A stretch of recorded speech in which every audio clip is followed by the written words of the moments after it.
right, today's video is a stitch pattern help for Pip Pin's Maema, and it's so you can create this stitch pattern, and it kind of helps you understand the half brioche that you're going to do, because you are going to slip and yarn over and you will brioche knit, but it's a little bit different than regular brioche. We're only using one color of yarn, and you're only going to see the stitch pattern on the front, because on the back all you see are purls.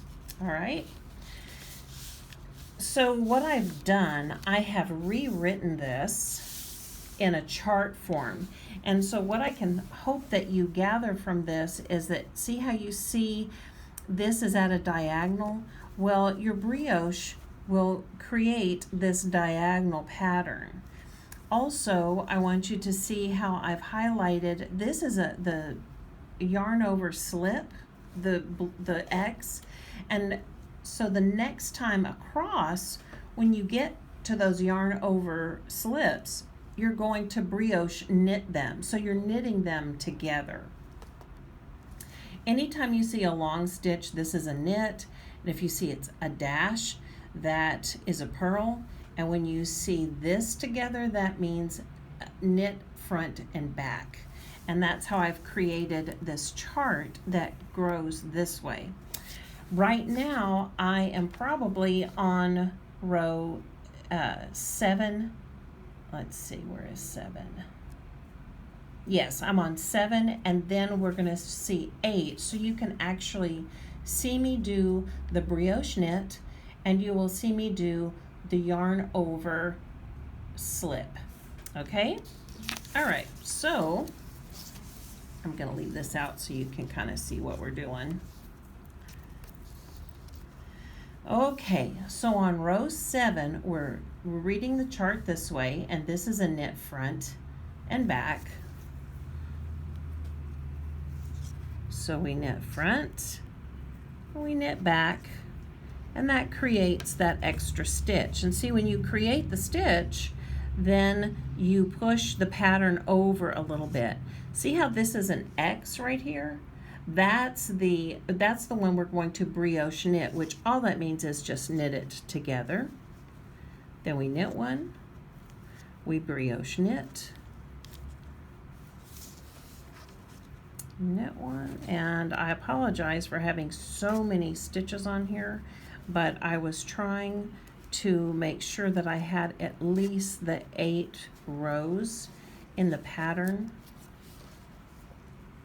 The stitch pattern is even, it's even numbers plus 5.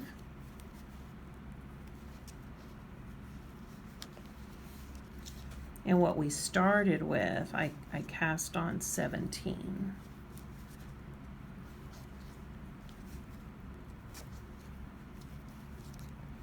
So on row 7, you're going to end, and this is like the middle of the sweater. This isn't the front panel of the sweater, left or right. This is just the back, and you have to increase on both sides. All right, I'm almost there. And you'll notice that there is a brioche knit right before the last stitch, which is going to be a knit front and a knit back. All right, so that's Courtney telling us all where she's a knitter. Okay, so see, we're still working on this diagonal, and it looks quite lovely. All right, so the last part of the stitch pattern that I want you to see is where we purl one, and then we're going to slip knit. It's a slip yarn over. This is a knit, a slip yarn over, and then a knit. Okay, but we have to purl the first stitch. Okay, purl the first stitch. Okay, and then we yarn over and slip. Then we're going to knit a stitch, then we yarn over and slip. We knit a stitch and we yarn over and slip. Knit a stitch, yarn over, and slip. All right, so there's our purl. And when you read your stitches, you'll have an X, a knit, an X, a knit, an X, a knit, an X.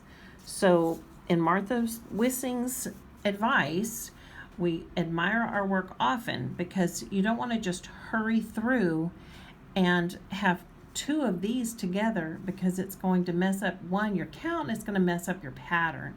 In order to get this diagonal, you have got to make sure you keep up with your pattern.